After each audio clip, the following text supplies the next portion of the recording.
The following is a special presentation of Tony Kurre Radio. Welcome back to the Bite by Bite. He is Michael Coleman, Heart of Alabama Food Bank, the CEO down there in a beautiful Montgomery, Alabama. 35 counties they cover in the great state of Alabama. And how many counties we got in this 68, 60? We got 67 in Alabama. 67. So I used to, did we lose one? I thought there were 68. I thought there was a 68 in my life. I think we've always had 67, at least as long as I can remember. Okay. 67 counties. Anyway, they cover the majority of them, and they do a fantastic job. You have a lot of interesting parts of, I think people look at your organization, they go, okay, we raise money and we raise food and we feed people and you know, nuts and bolts, that's what you do. But there are so many different things that you have to deal with and work with. And we've learned a lot of that, certainly on Mission Minded and on Bite by Bite, but one of those being government affairs. And I know that just to get through the red tape, just through our government. Yeah, we have a great government. We have a great country. Go live somewhere else and tell me how it goes. But we do have our problems. But just talk a little bit about the government affairs. I know you had to hire someone to actually take over this position. What exactly do they do? We created this, and if you think about it, so the 12. So we are responsible to Feeding America for the 35 and have some help with some smaller food banks that help us do that. So, but we serve 12 counties directly out of our facility here in Montgomery. And if you think about every county, they're going to have a county commission of 5 individuals, and that really support everything across the county, even including the major cities. But and most towns now have a city council or town council or whatever. And the truth of the matter is those are the people who make decisions for the community. They are oftentimes some of the most influential. They're the ones that control the purse strings and how tax dollars are going to be spent. And lots of times these are people who I've talked about are middle-class people who really don't even understand inside of their own counties what the need is.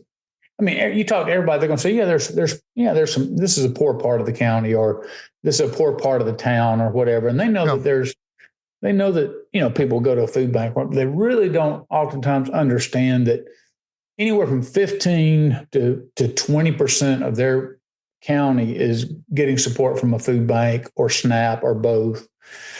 And so a lot of the times you're like, okay, we need support. One of the things I've told county commissioners is, listen, you're their elected officials, and these are your people that are going hungry. We have the means to help them. We want to help them, but why should it be my responsibility to pay for your citizens? Mm-hmm.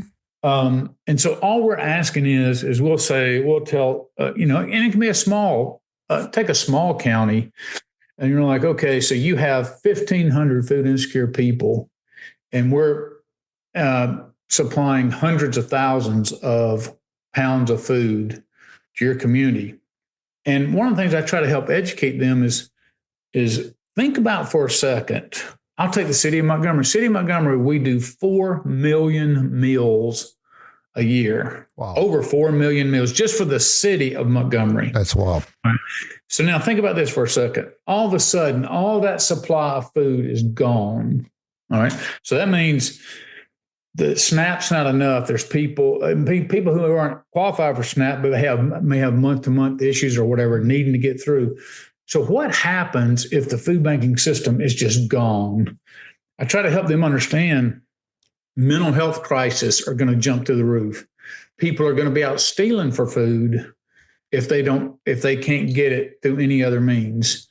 So your crime's going to jump, your police involvement's going to jump, more interactions, negative interactions between police and the public. The administrative cost to that, you're going to have mental health issues. You're going to have learning problems with kids. It's going to just own and own and own. And cities and counties need to understand the ramifications of not supporting the food supply system, because it can overwhelm a city's resources. Now, you take a city like Montgomery, even though it's a large city, 200 something thousand people inside of the city limits, we still are lacking for a lot of the basic, mental health services and a lot of things like that. You all of a sudden add hundreds or thousands of people to that that demand those services, and it's a real train wreck. And so what we're trying to say is, listen, we're passionate about helping people who are battling food insecurity. We care about them. We want to help them. We love them. But we have to make decisions. We have a finite amount of food. We have transportation, trucks that have to get there, just all the different costs, storage. Our electric bill alone is $300,000 a year because of the number of freezers and things like that.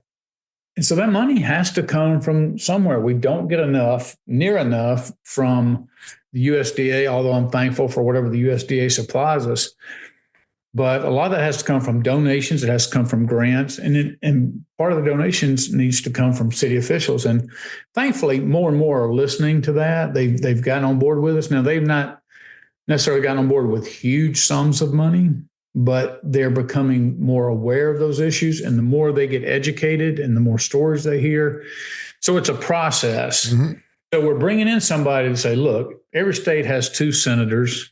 Every state, we have different House of Representatives over our 35 counties that we want to bring them and educate them. Then you have state House and you have state Senate representatives. And of course, we're right here in Montgomery where the Capitol is, and they all come here at different times. And then you have our own county commissions in the 12 counties that we serve directly, the city councils, all of them, just mayors of towns that don't have. So you see why we need every official to understand what's going on, what the issue is in their town and their challenges. And we want them to come along in a real way and help us be a part of, because we're like, look, we're doing the heavy lifting. Mm-hmm. We're going to get the food. We're going to get the food delivered. We're going to get the food distributed. Our network is going to handle that, but we just need your help. We need your support, and thankfully, most are responding favorably. Some are a little bit slower.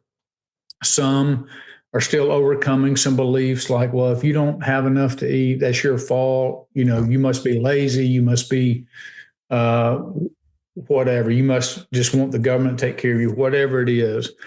There's a little bit of that still, but not near to the level it used to be. So the more education, the more facts, the more data that gets put in front of them, the more they're coming along and helping with that. And I'm very encouraged by that. But it's just one more aspect that we have to have somebody paying them full time to stay in the faces of all these. It's not truly lobbying, but in one way it is. They've got to get the information. So we're getting it in front of them and saying, hey, just come help us feed your community. Michael, tell people how they can get in touch with you, how they can help you out directly. Yeah, I'd love for them to go to hafb.org. That's Heart of Alabama Foodbank.org. And if you're local and you want to volunteer, or if you want more information, you can reach out to me directly. If you have some extra cash and you're like, hey, I want to make a difference in somebody's life, we'd love for people there you go. Support us. You can even set up easily on a monthly donation.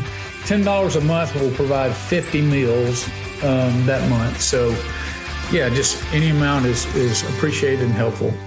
This has been a special presentation of Tony Kurre Radio.